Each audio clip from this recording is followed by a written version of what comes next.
Welcome to the Miniatures Paintbrush. Today we're doing Trash to Treasure Part 3, the finale. Let's check out that Rhino.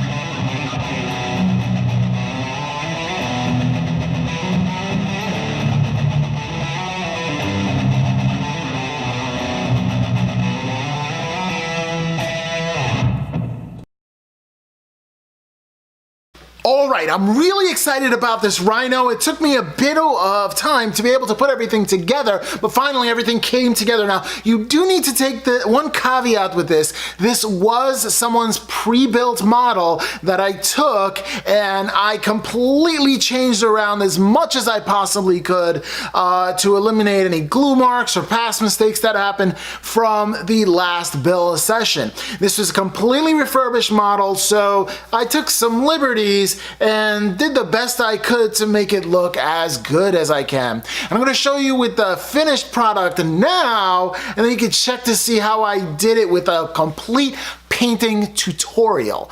So let's check it out. All right, here we are checking it out. This is the completed model over here. I'm going to show you how to get to it. First, I'm going to start off with some cold gray after I primered it in Gray Stynel Res Primer that I did last Trash to Treasure, which I'll link up here. All right, next up, what I have here are the doors, and I'm putting that cold gray onto the doors in the middle, like I do on vehicles. You want to highlight the middle of the panel and leave the edges a little darker. It gives that three-dimensional effect and actually helps when it comes to dimensionality within a project. Okay, so we have black now, and this is Vallejo model color black. And what we're doing here is panel lining, and that's what it's called, panel lining. What you're doing is to be able to put black all around the seams and the edges or any place that might have burn marks. And what that does is when you add the layer of paint on top of it, it leaves it a little even, increases the contrast between the middle of the panel as well as the edges of the panel. Again, giving it that depth. Also, when it comes to burn marks, it looks like it's been used before, like in war or something like that, where some smoke came out of it and it has that interesting effect. Now, it may look pretty bad right now, but when you put the other color on top of it, the color is translucent and it'll give just a slight variant within color. So this is called pre-shading, when you color things in before you actually color them all over.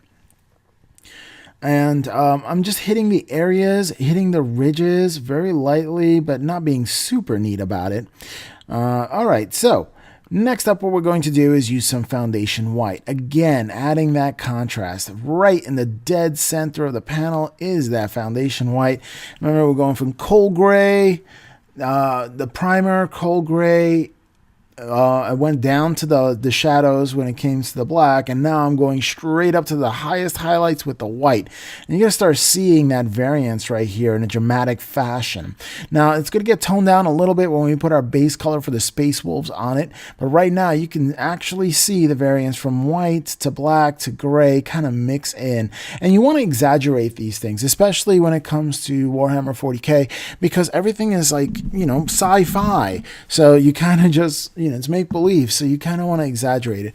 Also, when you're playing with these, you actually have them out on the board. They're quite like 3 feet away from you, so having a really dramatic contrast really shows up brightly when you're doing your miniatures. So that's why we always go, and I always try to bring my highest highlights to a white and then the lowest down to a black, and use everything else as a gradient in between different kinds of grays, slowly descaling or upscaling.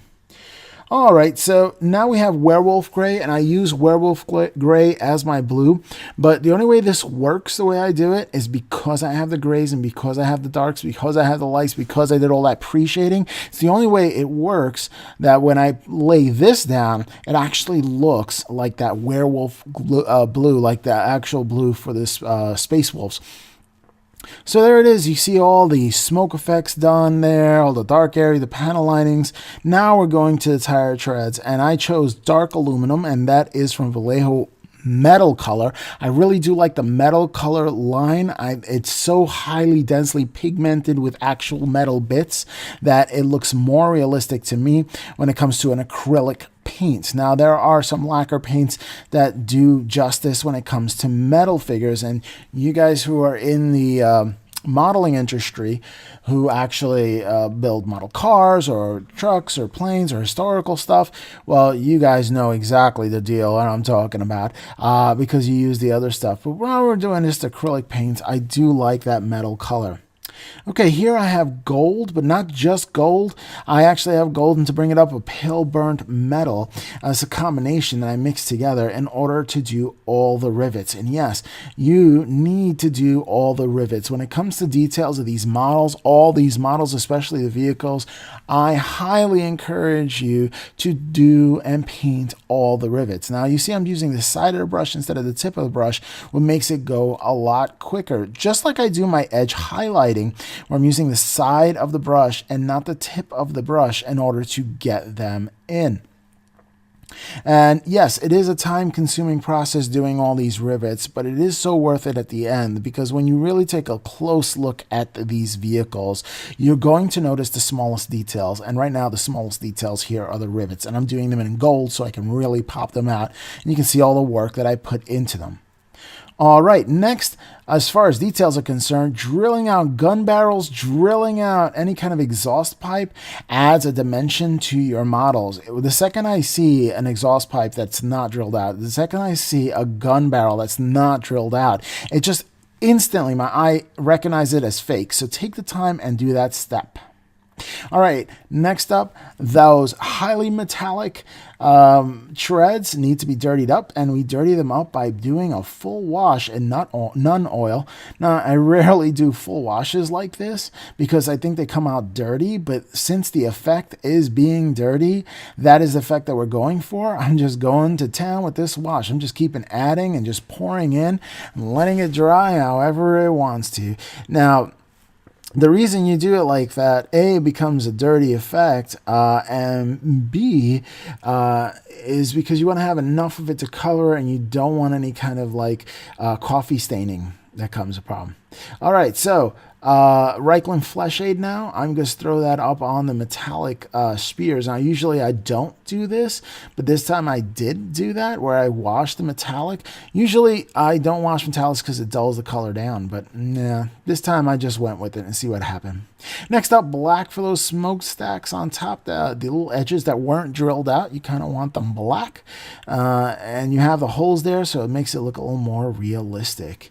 Personally, again, I highly recommend you do you paint all the bolts and you drill out any kind of barrels or holes within the models. It just makes it look that much better.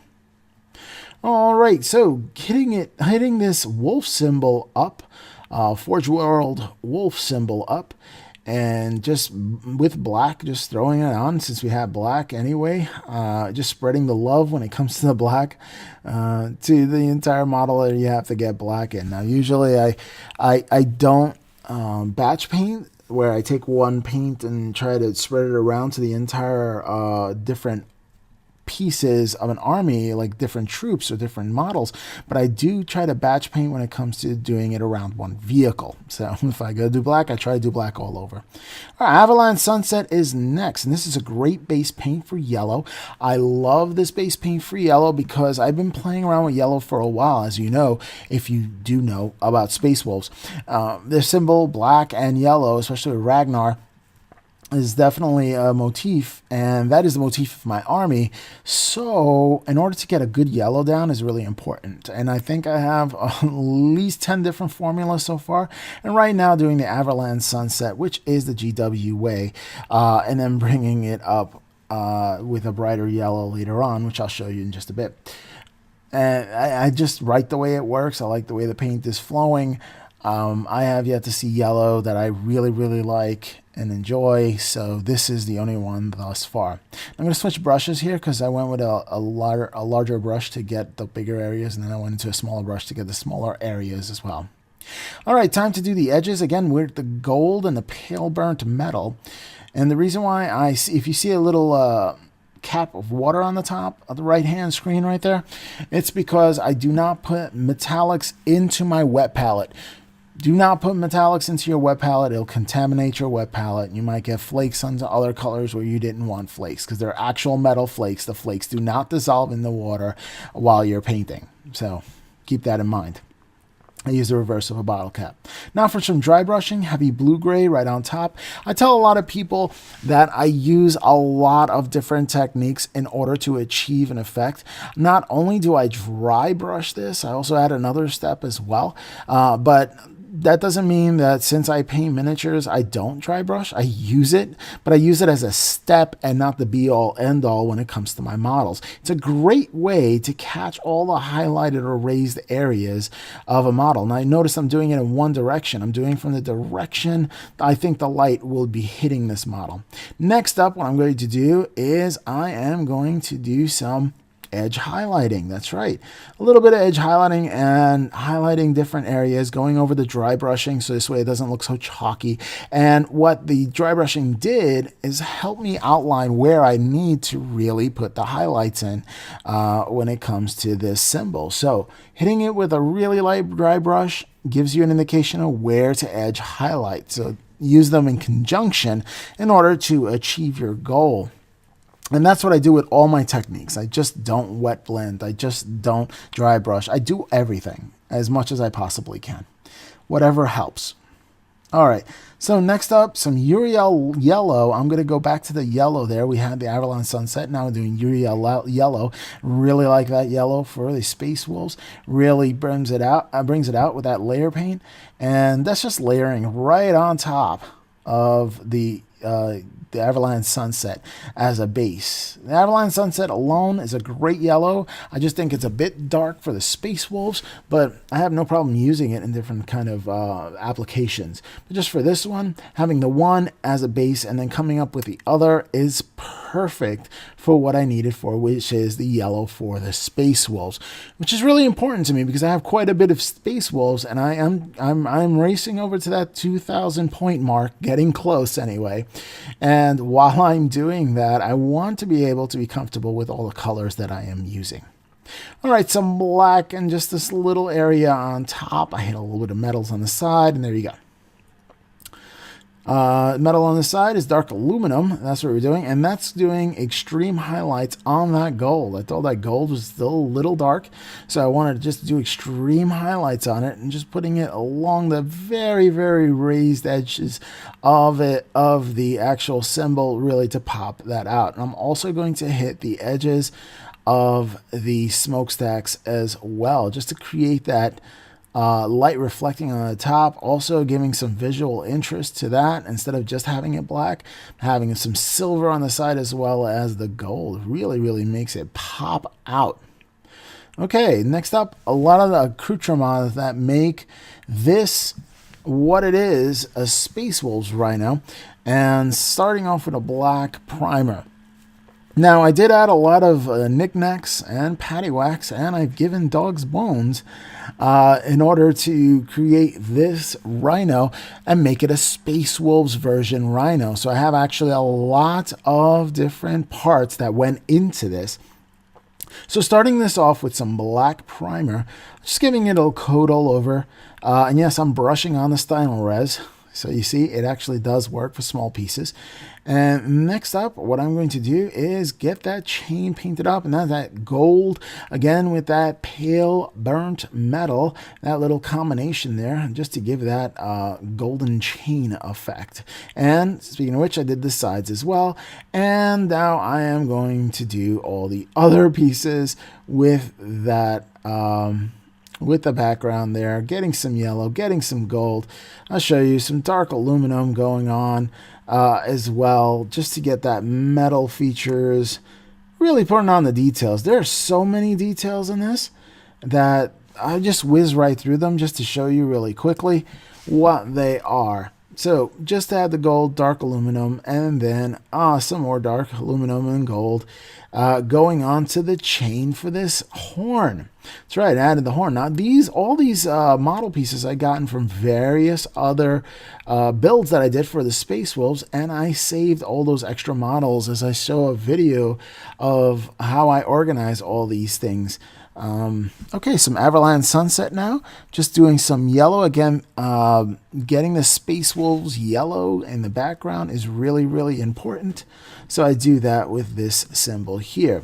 Again, all the little symbols that I'm working with they're on pill bottles, and so I can grab control. And some Yriel is going to be the highlight for that. Notice how I'm holding the actual piece.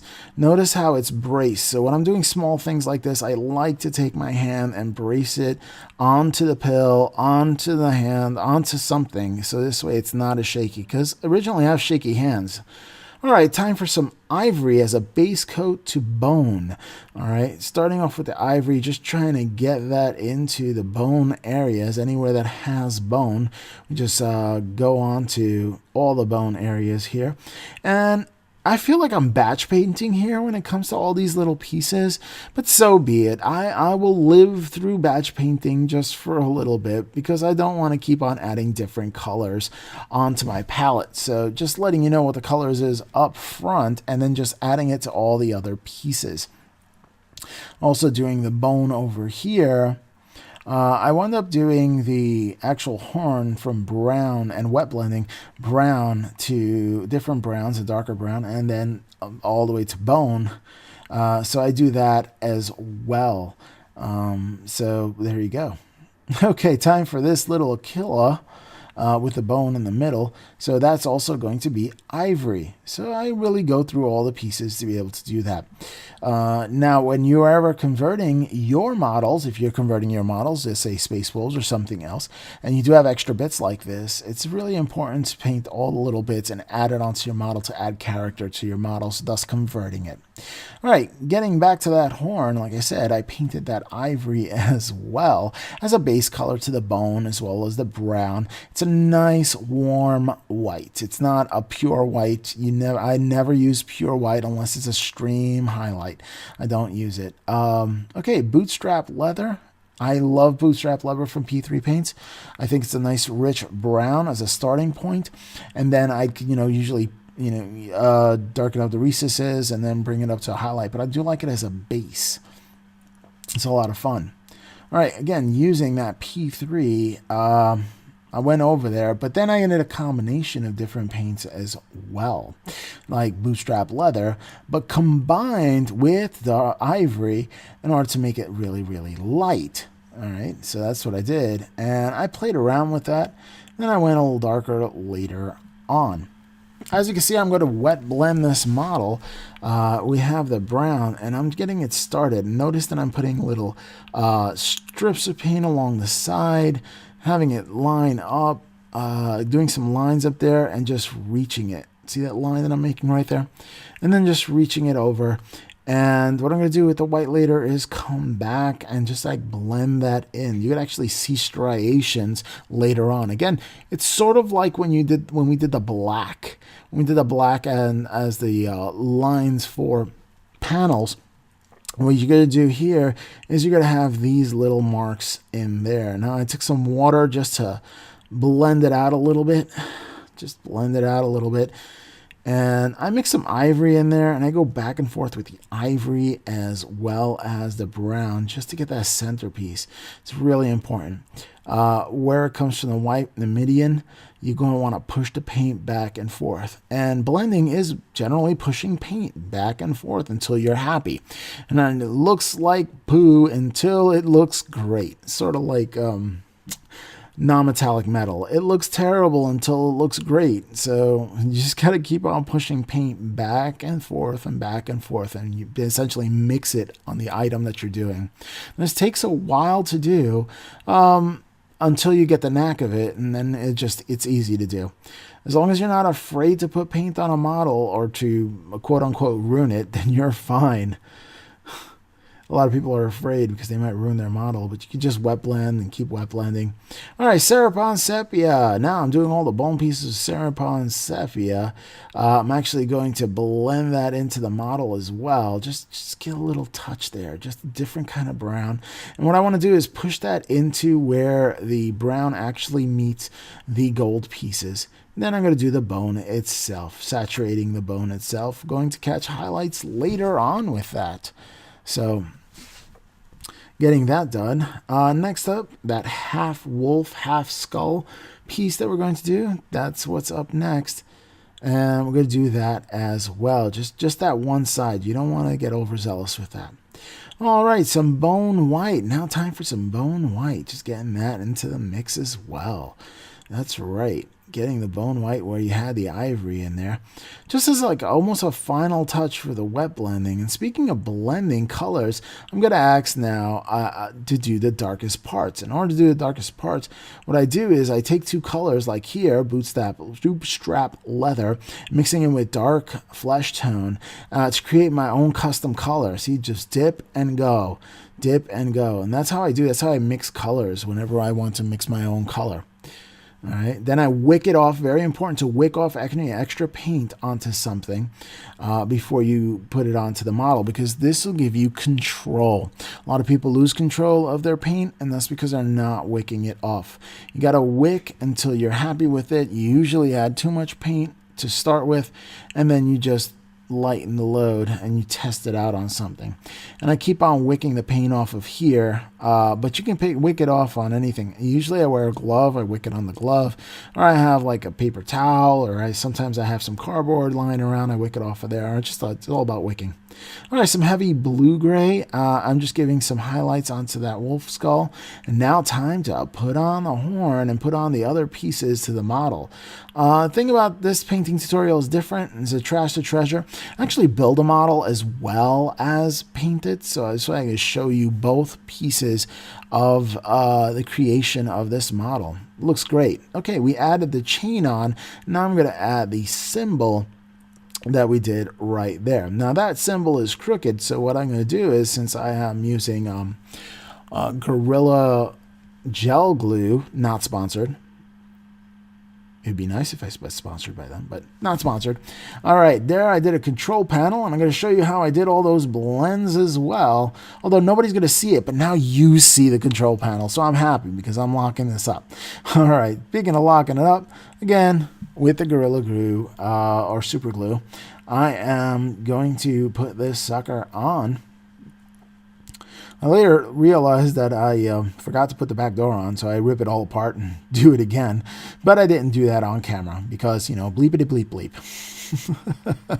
All right, once I got it together, I kind of put out the heavy guns and put the clamps on it. And what I'm doing is taking super glue drying accelerator and putting it all the places where I feel I sealed it up enough, because rhinos, they kind of can be tricky to put together. Alrighty, just to show you what I did, a flat green. What I did with the control panel is similar to what I'm going to do with these glass lights, I guess. These viewing portals. So it's going to be similar. So I'm going to start out with a flat green from Vallejo model color. Again, giving that reflection just like I did on the inside panel with the radar and everything else. I start out with a medium green. I go up to a lighter green on the top, and then I do a darker green on the bottom. So let's see. Next up, I'm doing the darker green on the bottom is Intermediate green from Vallejo model color. And that's just to add the light color, Escorpina Green on top, and it gives it that triple threat, that triple color. Essentially, the light is coming in on the top and then working its way into the bottom, but in this instance, it's the reverse, because I figured, well, the light will bounce off the actual rhino and come up to the top. Those three things are excellent, and then all I do is a dot of white. Again, I'm going to do more gems, like I'm going to do red gem over here. Starting on with some Mephiston red. I like Mephiston red as a base. Just doing gems for these lights as well. And then I move on to Evil Skun Scarlet. which I'm putting again on the top. And the reason why I'm putting it on the top is because I figured the light is actually hitting the actual Rhino and bouncing back up. So I don't know, it's your choice preference. Usually you have light on the bottom, but it doesn't matter. I just did it in reverse order. Looks great in my opinion. All right, Wild Rider Red is the next triple threat. Again, you're going for those 3 colors minimum in order to do these kind of gem-looking effects. And the final touch is going to be a white little dot on the top, maybe a little line on the bottom where the light enters and exits.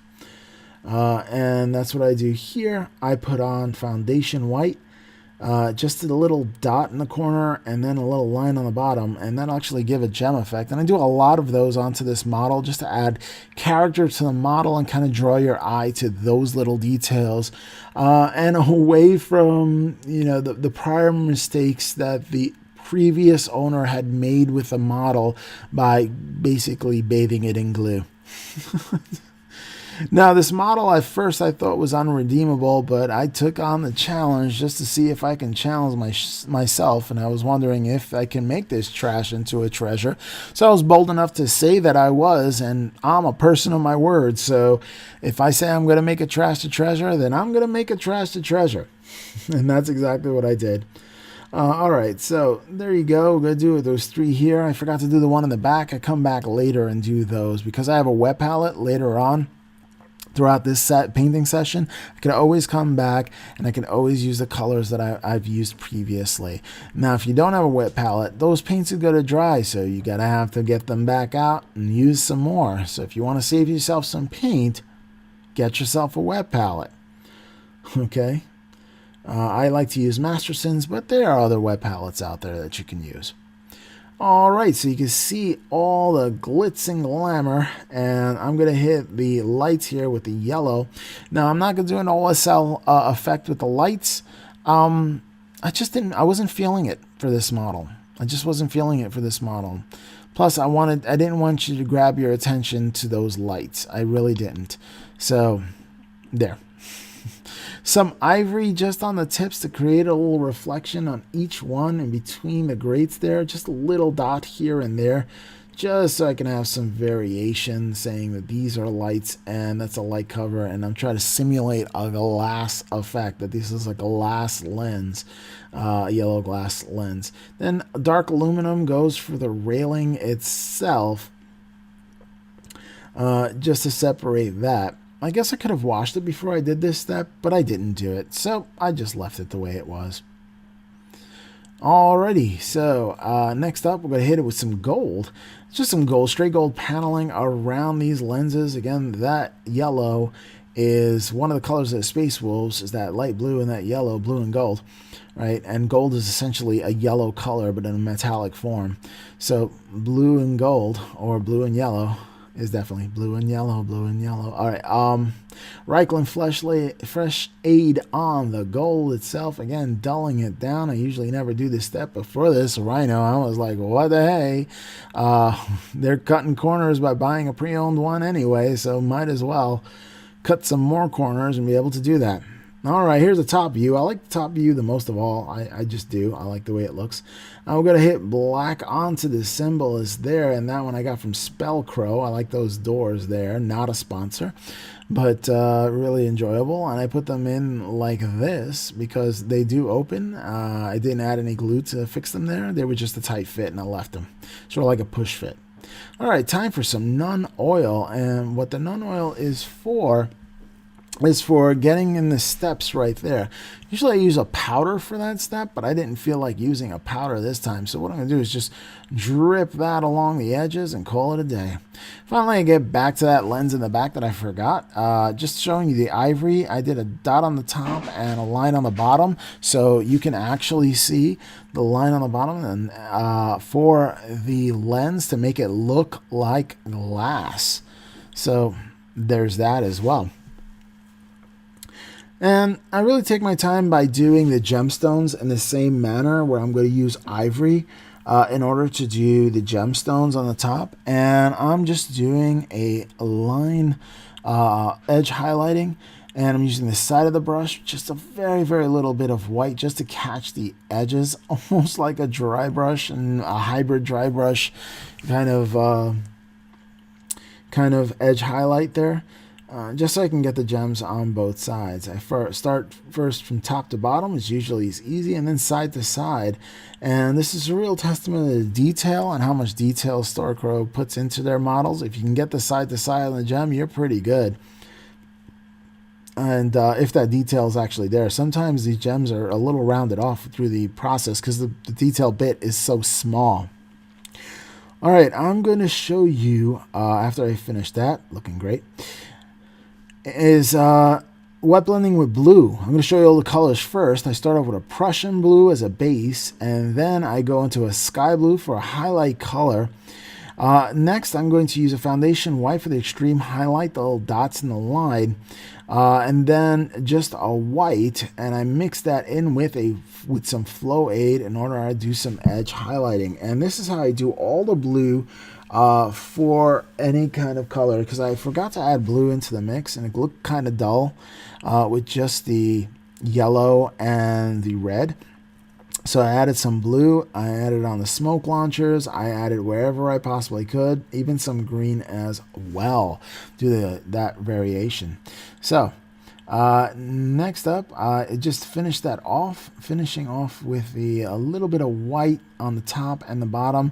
And that might be tough to see, but I'm going to show you or move the actual vehicle around so you can actually get a view of the little screen that I have on the lower right of that gun.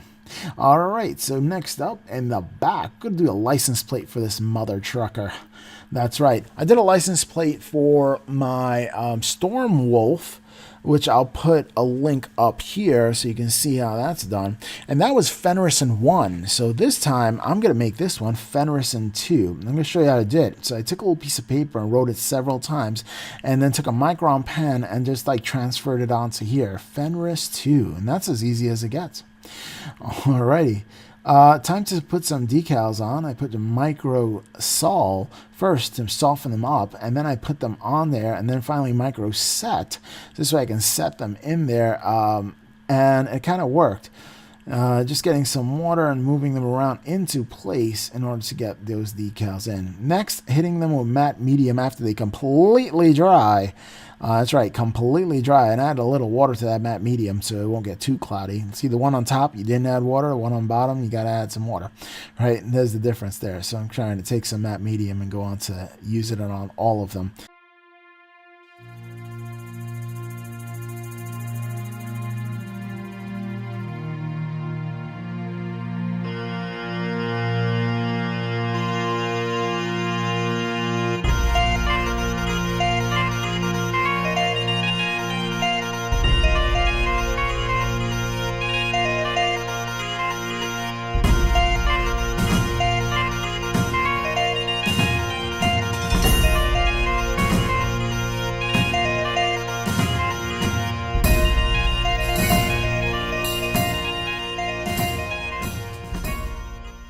Well, there you have it. The Rhino is complete. One trash to treasure completed. All right, if you like this video and you want to see more, if I get 10 comments down here, I'll do another trash to treasure. If not, I'll move on to just regular painting tutorials. So it's up to you. You have the full control. 10 comments, another trash to treasure in the future. All right? So if you like this video, like, comment, and subscribe. And I'll catch you next time on the Miniatures Paintbrush.